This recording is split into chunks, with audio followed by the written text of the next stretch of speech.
Buhay ang laban, sundalo ng kalye. Sa data ko ay bola at handa na umatake. Kahit saang lugar ako'y handang sumabay. Walang makakapigil sa'kin kahit na sumablay.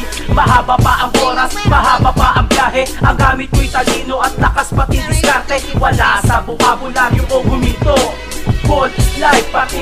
And to all our viewers, again, welcome to the Last 2 Minutes podcast. And we have our special guest. He is actually well known in the basketball in Asia and especially in 3-on-3 competition. He is Mr. Taylor Statham. And again, you know me. Let us introduce ourselves first. I am your ultimate bolero, Boleros Nation. What's up? Kamusta kayo mga kabolero? I am D Sports TV. Magandang araw. I'm Kino, up from the sideline. Kamusta mga idol? This is Nash, Basketball TV.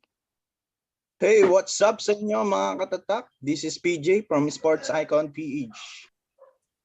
Nice. What's up, guys? I appreciate you guys having me. Good to see all you guys.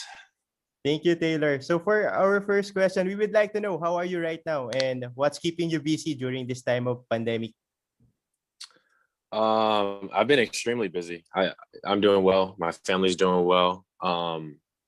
Yeah, I've just been running my academy out here. So I work with hundreds of players every week, training. Luckily, I've been able to access a gym all throughout the pandemic.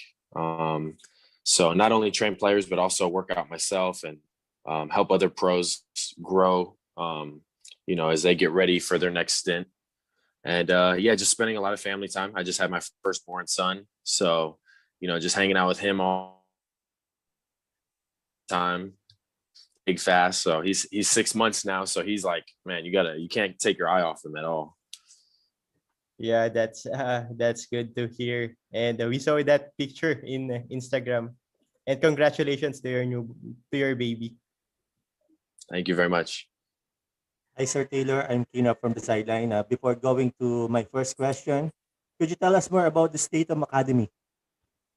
Yeah, definitely. So Statham Academy is something I started in college, and it was just to help local kids in my area.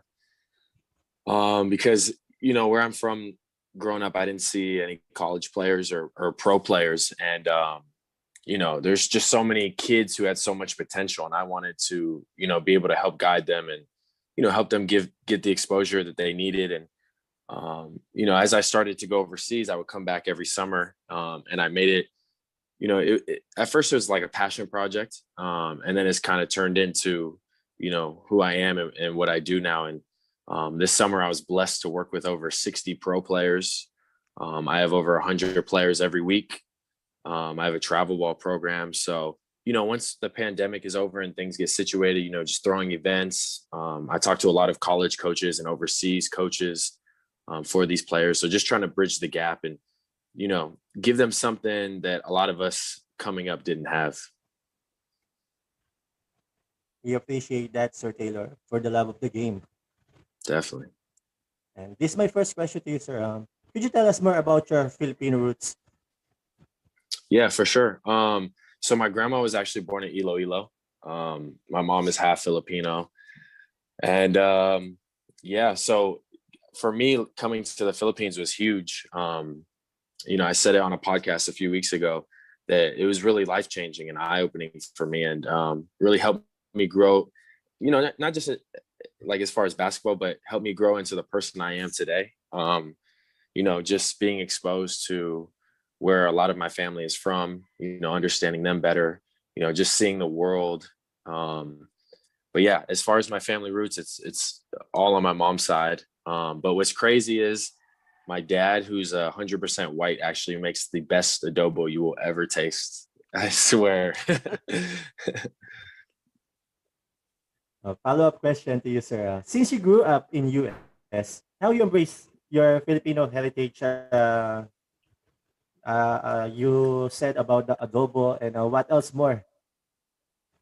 Yeah, just a lot of family parties growing up. My Tito Fred, my Tita Sandy, they're always coming.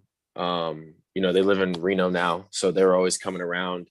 A lot of my friends growing up were Filipino, so just interacting with them and their families.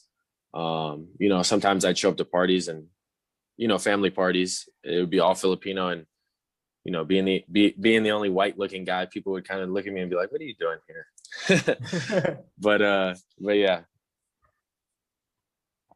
All right. So let me just express a commend you, sir, with regard to your academy. It speaks volumes about your passion for the sport and sharing it through children as well. And we really, really appreciate that. And going back, well, speaking about food, we're already talking about food. What is your favorite Filipino dish? It's a toss up, either adobo or I'm pretty simple. I really love lumpia. Like if there's good, like especially people who make chicken lumpia, I could sit there and eat that all day. Yeah, it's delicious. Do you have it with rice? Yeah. Oh yeah, definitely. And Karine, my girl, I used to try not to eat rice, just for my diet, but she cooks such amazing meals and she's always throwing rice on it. So I can't avoid it at all.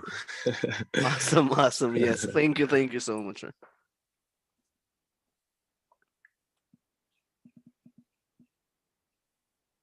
Boleros lifestyle.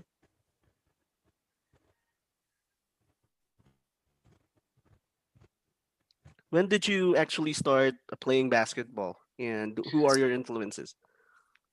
My first competitive basketball was maybe like second grade when I was like 7. But I've been playing basketball as far as I can remember.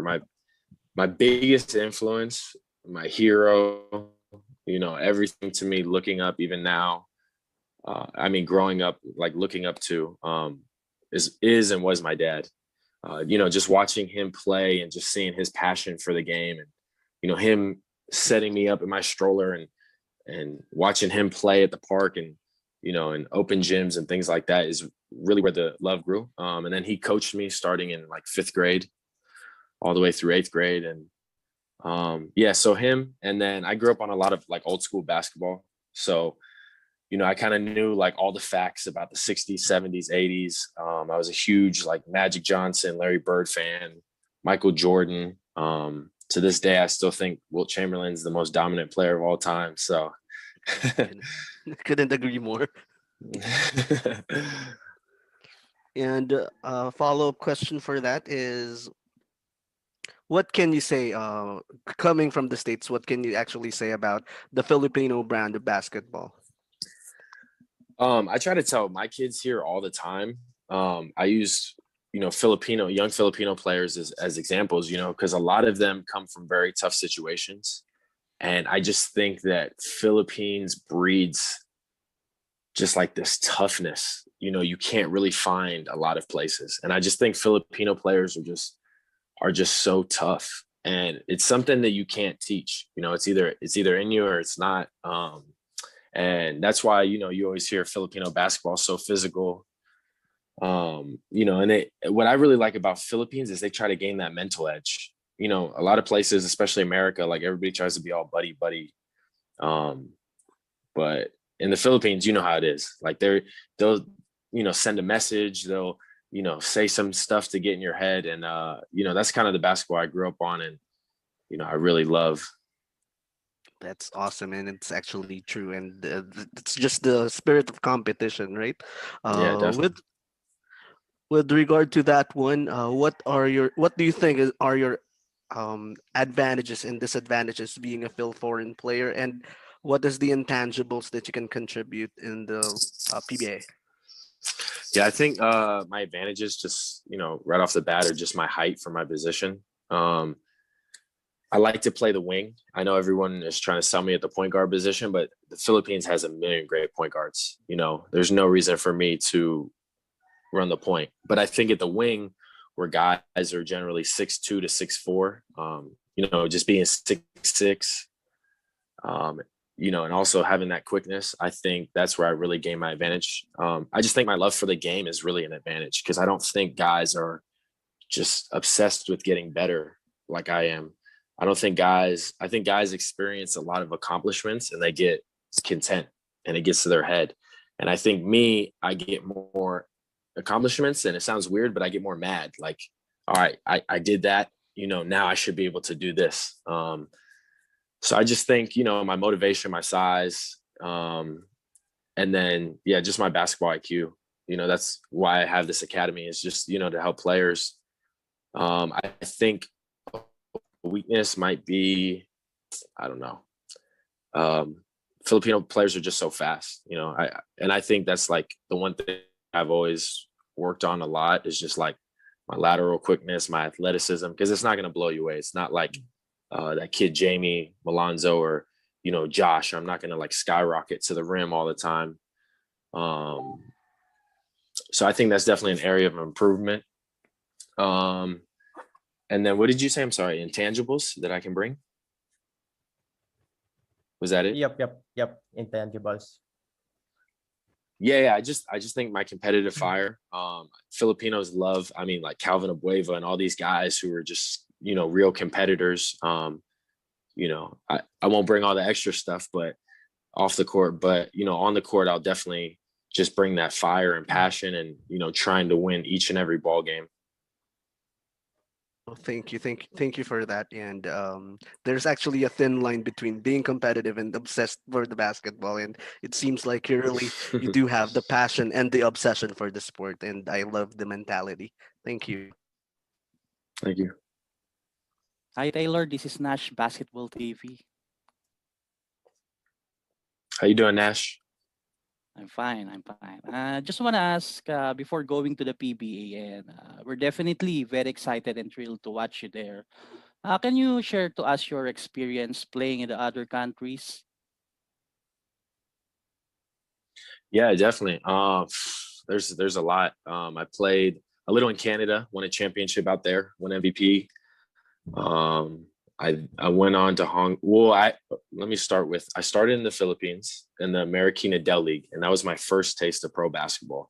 And I was, you know, around veterans like Leo Avenido, Ray, who plays for San Miguel right now, they're a big guy, Froland Baguiao. So I kind of, you know, I feel like my experience was a little fast track, just being around them and learning from them and hearing them talk, and you know, just seeing how they go about things and why their careers have lasted this long, or, you know, why they ran into certain roadblocks. And then thereafter, you know, I went to Canada, I went to Hong Kong, won a championship there, won MVP, made my way to Thailand, got to play with a lot of ex-NBA players, guarded a lot of ex-NBA guys, got to battle it out with them. So I really learned from them. That first year, you know, I kind of surprised everybody and got best small forward award, and, you know, first team all TBSL. Cause most of those guys were, you know, ABL guys. So that's kind of when I bursted onto the scene. Then I went and played some tournaments in Indonesia, won one, you know, had a good old time out there. And then went back to Thailand, just had a tremendous year, like a record breaking year. And then, you know, obviously playing on the world tour with Chooks was huge for me. Got to go to Russia, France, you know, Qatar, all these great countries, and just really develop like another part of, you know, my game, just that half court game, making quick reads, you know, executing.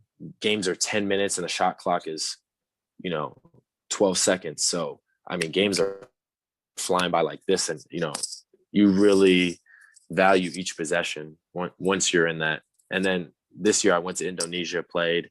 It was a little different just because COVID, you know, everything got shut down because COVID. I actually got COVID when I was out there midway through season. So I took like the last place team, Pacific Caesar, and they got rid of all their veterans. So when I came in, it was just like straight rookies.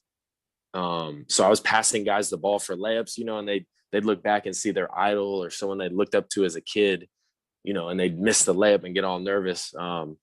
So that's when I had to really take over as point guard. So that was another learning experience. You know, all year I played with a broken hand, and then I got COVID. So it was tough. And then season got, you know, cut short because of COVID, and, you know, my girl was pregnant. So yeah, so definitely a wild ride. So many experience and achievements. It's Yeah, nice to hear. a couple. I need a lot more though. Yeah. My next question is, who are the top 3 NBA players for you and why? Oh man, so many great ones. Like current players, All time? all time. Okay. Will Chamberlain, number one. I just think he's 7'2". He was a world Olympian in sprinting in the high jump. He bench pressed 500 pounds, so he could definitely play today's game. The way I mean, how many rules did they change because of him? Like 36. He has 100 points in a game. You know, just the crazy stats he put up. You could say, oh, he didn't play anybody, but I mean, look at the goofy guys who are in the NBA today. You know, I would put him number one. I would put Michael Jordan number two, and then number three. That's tough. Maybe Kobe. Probably put Kobe in there. Yeah. All right. Thank you. Thank you.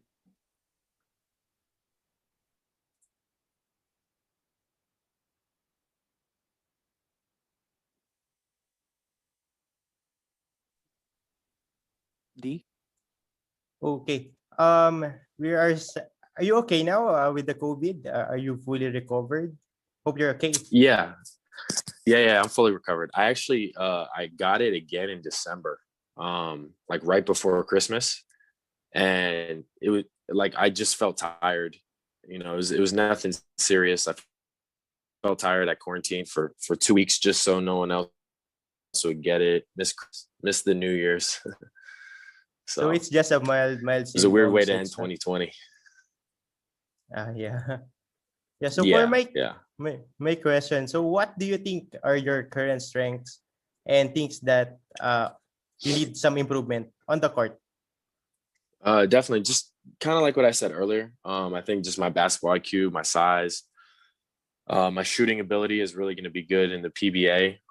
There's so many great shooters, and they space the floor pretty well. Yeah, just all the little intangibles like getting to the rim, finding my spots, being able to score just any which way. I feel like a lot of the times I've played really great defenders, and they'll beat me to a spot or beat me here or there or press me full court, and just being able to find a way to score, no matter what the defense throws at me. What I need to work on, I feel like I need to work on everything, honestly. Like in my head every day, I'm like, man, my jumper needs to get better. Like I'm looking at like the best players, like Matthew Wright and, Bobby Ray. And I'm like, man, I got to shoot better than them. And then I also got to be tough because if a team wants to run me at the 4, I'm going to have to bang with all these bigs. So I need to be in the weight room and I need to get my feet quicker. And, for me, it's just like, I have to constantly be improving every aspect of my game. Yep, agree. So it's a continuous improvement. Yeah, constantly. Yeah. Hi Taylor, this is Sports Icon PH. Okay, so here's my question. You have compared your game to Luka Doncic. What similarities do you see? That's like everybody's favorite one lately. I think just right off the bat, just our pale skin, maybe. He's like about the same size, like 6'6", 6'7". He can play 1, 2, 3, 4 very efficiently. I think the numbers he puts up, being able to put up triple double type numbers is something you don't see very often. And I think I've done that, consistently throughout my career.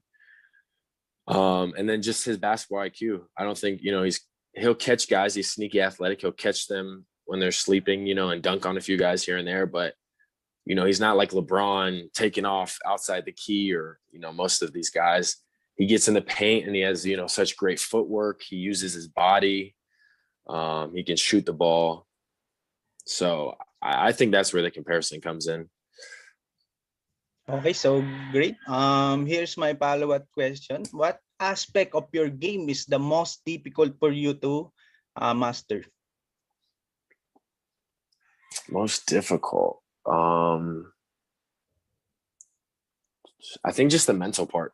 I think people overlook the mental part so much. Everybody's so focused on skills. Oh, he could shoot the ball, he could do this, but just being able to control a game and, you know, not control your teammates, but help motivate your teammates and always have that mindset throughout the game. Like whether you're winning or losing, all right, how are we gonna, you know, gain the advantage on this team? And just seeing plays, like I tell my young players all the time I train, it's one thing to go out there and score 30 points and, you know, but most guys, they don't talk at all. You know, they'll just be shooting the ball and running up and down. And it's like, okay, that's cool. But when you're on defense, you know, you can see things, you can see plays developing, you know, just being a step ahead. I feel like developing that mindset to where every play matters is what was most difficult for me, for anybody. Okay, so thank you. Hi, Sir Taylor. This is Kino again from the sideline. A while ago, we talked about the Statham Academy, and except for being a basketball player, you're also doing a coach. You do also coaching. So, if given a chance to coach a team right now, who will be your best first 5 Filipino basketball players in your list? Oh, that's tough. Oh my gosh, that is so tough. You put me on the spot right now. A lot of my friends are gonna hear this and get mad. I think you have to start with Jumar. Would you guys agree with that? You have to. Yeah, I agree. Yeah, he's the most dominant player. I mean, Sam Miguel would be a completely different team without him. He's like a cheat code. I think you start with him, and then for me, Stanley Pringle, Matthew Wright, Bobby Ray, and then the fourth one. Who would the fourth one be, man? That's tough. Who are some really good like power forwards right now? How about putting your name in the list? I mean, I would definitely put my name on the list, but I gotta get there first. I don't know, maybe Calvin Abueva, or I like Troy Rosario too. Yeah, that's tough, man. That's a tough question, because you also don't want too many guys who are, you know, just scorers. You want guys who can do multiple things and who are known for winning and play defense. But yeah, I think those guys that we named are definitely in the top 5. Actually, Calvin Abueva is a game changer. So everybody wants that guy in your team. Yeah. In their team. Yeah. He just got traded too, didn't he? Isn't he going to Magnolia? Yeah. Yes. Just recently. Yeah. That's it for me, sir. Appreciate it. Okay, so I'm back. This is Sports Icon PH. What's your primary motivation for joining the league? You know, I think there's just some multiple things. You know, this year with COVID, my son being born, you know, I want to be, you know, I don't want to just bounce all over the place. You know, I've been an import in all these countries. I want to be somewhere stable. I want him to understand his Filipino roots. His mother's full Filipino. He has family back there still. So I think that's definitely a big motivation. Secondly, the fans. I mean, such amazing fans, and you know, and I think, you know, Manila, I've been there quite a few times now. All of 2019, I played there for 3x3, and I was there in 2015, and you know, a couple other times. I have so many friends there. You know, it's really like a second home for me. And then playing in the PBA, you know, it's been talked about since I was in college, and I really just want to go prove myself. You know, because I read a lot. Like, obviously, I get tagged all the time in these mock drafts, and you know, just because I don't have my papers, you know, they kind of put me down on the list. So I just want to kind of go in there and do my thing, and you know, make these guys who put me 6, 7, and 8 look stupid. Okay, so great. Here's my follow-up question. Standing at 6'6" and 28 years old, one of the most PBA ready prospect, how do you compare yourself to other PBA aspirants? I don't. I really don't. I'm trying to compare myself to the guys who are there and are at the top. I feel like the only guys who are, you know, head and shoulders above the rest are, you know, Josh, Mikey, and Jason. Josh, I played with all 3x3. Mikey, who's a good friend of mine as well, he played in the NBA G League. He played ABL. And then Jason, you know, he played in Germany before going on to the ABL. I played him in Thailand a bunch of times. So I just think from that aspect, those are the only guys who have similar experiences. And I think everybody else is just, you know, they have a lot of potential, and I think they're going to have great careers, but, you know, they're still young, and they got to go through that road and kind of learn these next few years how to be a pro and, you know, just adjust to a lot of things. The same way that Josh, Mikey, Jason, and myself did. Okay, so thank you for the You mentioned earlier about the papers. So one viewer is actually asking, have you completed the requirements for the PBA draft? So I have not completed the requirements yet. I'm doing everything in my power to, you know, expedite it, but people, it's easy. Not you guys, but you know, I just hear fans and, you know, trolls who have 10 followers on Twitter, you know, who always say mean things to me. You know, they're always like acting like it's so easy, but it's actually really hard. And I was talking to Mikey Williams about this the other day. And we were laughing because, you know, he's in with Pacquiao. Like, he plays for Pacquiao, and they've been good friends, and he's been working with him 5 or 6 years, and he's just getting his papers done. You know, and his mom was born in the Philippines. So you would think you think it would be much easier for him. And they've really just cracked down on the rules. And so, yeah, I wish it was easier, but, you know, either way, whether it's this year or next year, I'm going to, you know, try to figure out a way to get it done and, you know, be able to play in the PBA and live out my dream and, you know, make all these fans happy, you know, who've been asking, you know, for years. Yeah. Yeah, and to be honest, being one of your fans, we really want to see you in the PBA. I appreciate it, guys. I really appreciate you guys having me. I didn't know there was going to be like 5 of you guys, though. So that's cool. Going back to the PBA draft, if given the chance to choose, in case you finish your requirements, if given the chance to choose which PBA team will draft you, where do you want to go? And do you have any expectations on the upcoming draft? Top 10, top 5, top 1, top 2? What do you think? Honestly, I feel like I don't even deserve to have expectations right now. I feel like I just need to get my paperwork done. There's no reason to even, you know, for me to even say I'm top 1, 2, 3, or whatever. I feel like I just have to get my papers done, and then we can kind of go from there. As far as getting drafted, I would love to get drafted by, honestly, any team that wants to win. You know, that's all I really care about, is just winning. And, you know, even if it's a lower team, I would love the chance to, you know, help build that team and take them to the top and shock everybody. I think that would be even cooler than joining, you know, like a San Miguel, who is just extremely stacked and is supposed to be in the championship every year. Interesting. Thank you. Hi Taylor, this is Nash, Basketball TV again. Can you name your top 3 PBA players matchup looking forward if you're in the PBA? Top 3, probably Calvin. Calvin. Yeah, he just seems like just such a competitor, man. And I met him a few times when I was playing out there. You know, we did a couple press events together. You know, he seems like a really cool guy.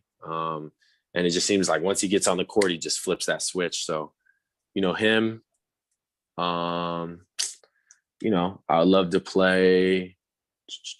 Who else we got? There's just a lot, man. There's so many good players. I would love to play, you know, the opportunity to play San Miguel, just because they're the top team. I would love the chance to play against a Nebra, just because they're everybody's favorite.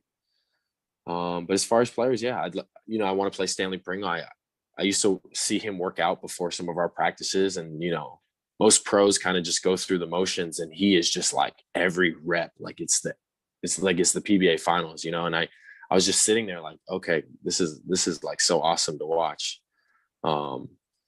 Yeah, so probably those two guys, and then maybe Matthew Wright, just because when I was in Thailand, the TBSL and ABL were kind of similar. We had a lot of similar talent, and he was one of the top guys there, and I was one of the top guys in Thailand. So they're always trying to compare us. All right. Calvin Abueva, Matthew Wright, and Stanley Pringle. We'll definitely wait that and see how Taylor Statham will do against them. Follow-up question. Are we expecting that you will provide immediate impact in your playing games in PBA? Yeah, I definitely put that upon myself. I think I have a proven track record, and just the experience I have, I feel like I have no excuse. If I didn't provide an immediate impact, I'd be very disappointed in myself. All right. Well said. Thank you. Thank you. Now, going to our finale question, can you please describe yourself in one word and why? But I can see it. It might be on your shirt now, but it is. It definitely is. No, just relentless. Thank you. Before going to my last question, again, thank you, Sir Taylor, for having us here in the Last 2 Minutes podcast. Definitely. I thank you guys so much for having me, and I appreciate all the questions, and you guys just helping put a good light on all the players you're interviewing. And I know it's a passion project for you guys, but a lot of people really do pay attention, and you guys are doing a really good thing. We appreciate, sir. Thank you. And this is my last question. Based on the scouting report, you had an excellent court vision. Now, this is a situational question. Final quarter, 5 seconds remaining, your team down by 1. To whom you will pass the ball to take the last shot? To Kobe, LeBron, or Michael Jordan? Definitely not LeBron. Man, that's so tough. The first player I ever watched, on TV live was MJ, beating down on the Jazz in the finals. Man, I think I would. Geez, that's tough. I think I would give it to Kobe, though. That's my guy. I used to watch every one of his games growing up. I got to give it to Kobe. Mamba mentality. Yeah, man. How about Taylor Statham taking the last shot? Yeah, that's what I was gonna say. I could get to a step back or a pullback. But man, if you have Kobe or MJ, I don't think you could take the game-winning shot, man, with those two on the court. Unless you're Meta World Peace, because then LeBron will get mad. Yeah. LeBron will probably pass the ball away anyways. That's it for me, Sir Taylor. Thank you so much. Thank you. Okay, I'm back. This is Sports Icon PH. This is my last question for you, Taylor. Will you see yourself as a franchise player of a PBA team, and why? Yeah, I definitely see myself as a franchise player. But me saying that is probably going to make some people mad. I definitely feel like I have to prove that. I felt like I've proved that in numerous places. That's why when I was in Thailand, they offered me the first ever 3-year deal, which they've never done with an import.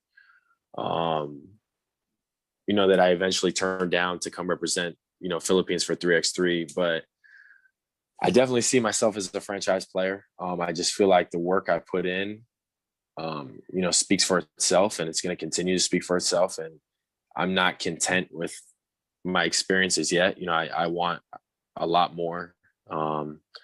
So yeah, I want to eventually, hopefully, win the Philippines Cup or Commissioner's Cup or whatever cup, and be able to put little Maddox in there and take a picture. Okay, so that's great. Thank you. No problem. Hi, Taylor.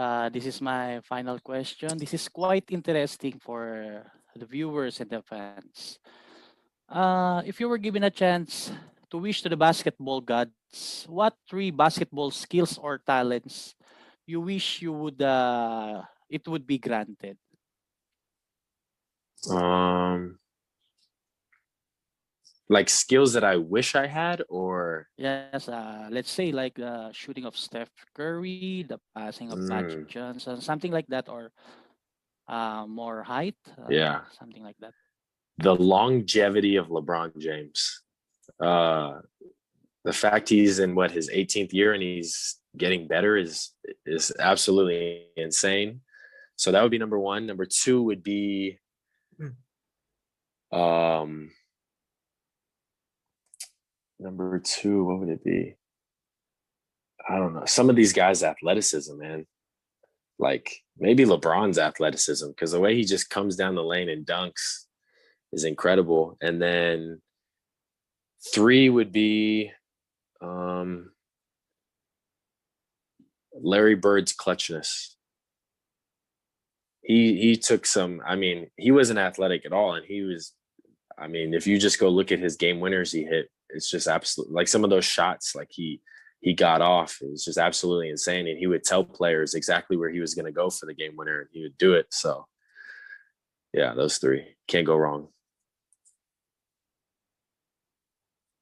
Thank you so much, Taylor. That's all for me. No problem. That was a good question. I gotta Thank steal you. that. I'm gonna start asking my friends that. Sure, sure.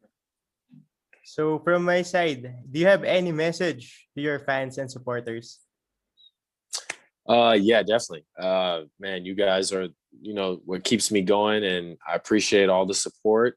I appreciate all the fans out there. Yeah, you guys are absolutely amazing, especially the ones who've been with me, for years and have been messaging me. And, sometimes, I may be going through things and see a message and it just brightens up my whole day. There's a few I want to give a shout out to. Paul, he's a huge supporter. He lives here in the States now. My boy Shin, who when I first moved to the Philippines, he was super supportive, and created a fan page for me on Facebook, which, gets a lot of eyes on me as well. Yeah. And then my boy Kyle, just all my fans, man, they're just beyond amazing. And, they're so genuine. And, as much as they wish me the best, I hope the best for them as well.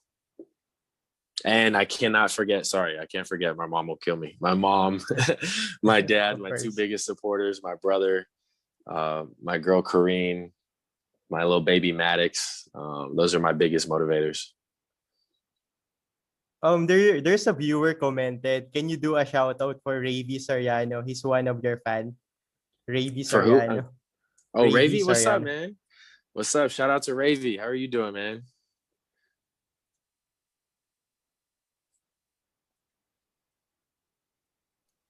So again, Taylor, that actually concludes our interview with Mr. Taylor Statham. And again, thank you so much for giving us the chance to hear your story. And to our viewers, we must have known better of Mr. Taylor Statham. And sir, thank you so much. It's been an honor and a privilege for us to hear your story. And your story deserves to be heard, but not just us, but also our viewers and all throughout the world. Thank you. No, thank you guys very much, man. The pleasure's all mine. I appreciate you guys giving me this platform.